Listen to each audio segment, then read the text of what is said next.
एक most important derivation जो आपके स्टेट बोर्ड सेंट्रल बोर्ड्स में आता है और इसके अलावा एक्सप्रेशन की जरूरत पड़ती है जब आप कोई न्यूमेरिकल भी करते हैं। वैसे कुलम्स लॉ के डायरेक्ट एक्सप्रेशंस होते हैं कि F इक्वल टू के Q1 Q2 bye are square, इतना ज्यादा प्रॉब्लम आती नहीं है, मगर मैं आज ये बता रहा हूँ आपको इस वीडियो में कि कैसे आप गॉस थ्योरम से कुलम्स लॉ को डिराइव कर पाते हो। How can you derive Gauss theorem by Coulomb's law. ठीक है, तो अगर अपन how can you derive Coulomb's law by Gauss theorem, Gauss theorem से कुलम्स लॉ को डिराइव कर रहे हैं। ठीक है, सबसे पहले मैंने एक स्फेरिकल शेप ले लिया। I will take spherical shape like this और इस spherical shape को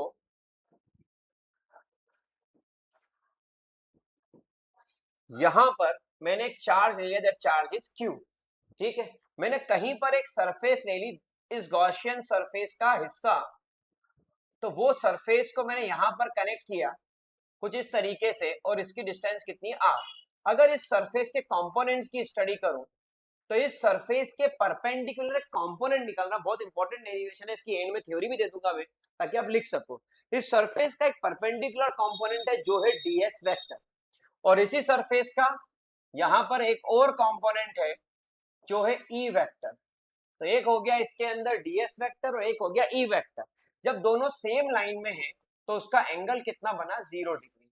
अब आपको डिराइव करना है गॉस थ्योरम की मदद से कुलम्स लॉ को। ठीक है, अपन शुरुआत करते हैं।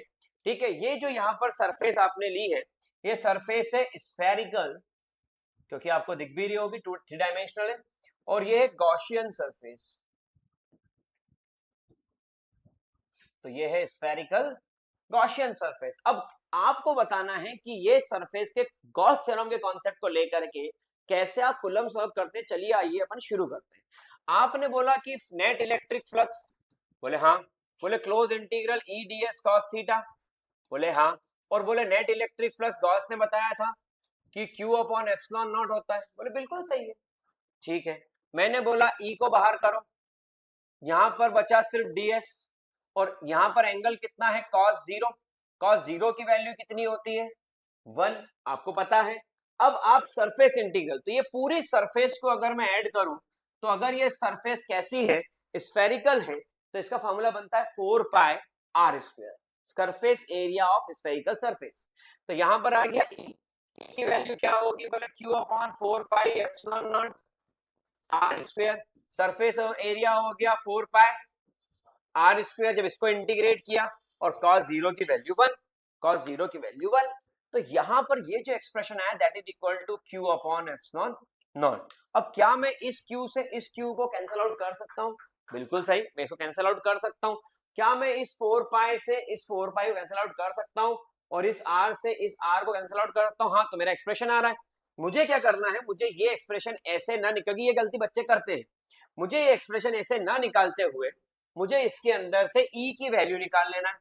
तो E की वैल्यू कितनी आएगी, बोले ये हो गया 4 pi r square and that is equal to Q upon epsilon.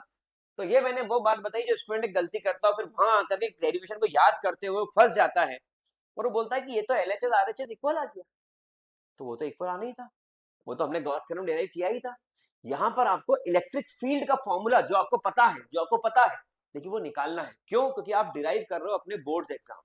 तो यहां पर इलेक्ट्रिक फील्ड का फॉर्मूला आया Q upon 4 pi epsilon naught R square, और इसकी यूनिट क्या बन गई, इसकी यूनिट बन गई न्यूटन पर। अब आप जब बोलते हो फोर्स का फॉर्मूला, तो force is equal to Q naught into E. अब Q नॉट क्या है, तो Q नॉट एक टेस्ट चार्ज है, मान लीजिए वो Q नॉट टेस्ट चार्ज यहां पर रखा हुआ है या कहीं और, तो F is equal to Q naught into ई।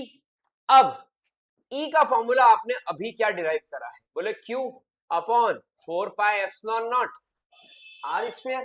तो यहां से आपका F का फॉर्मूला डिराइव हो गया Q naught upon 4 pi epsilon naught R square, सही है। और इसकी यूनिट क्या बनेगी, its unit will be newton. तो यहां पर F आ गया Q naught upon 4 pi epsilon naught R square और उसकी unit newton. And this is the expression of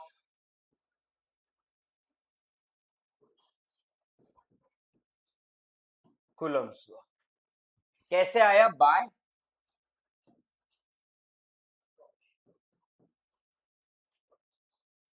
Gauss theorem.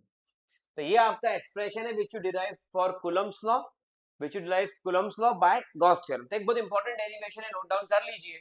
इसकी कंप्लीट थ्योरी में वीडियो के एंड में अभी दे रहा हूं, उसको नोट डाउन करिएगा। थ्योरी के साथ लिखेंगे, you will get the maximum marks in the examination. ठीक है, thank you so much. Note down करिए, सब्सक्राइब करिए, बेल आइकन क्लिक करिए, जुड़े रहिए physics MP students. Thank you.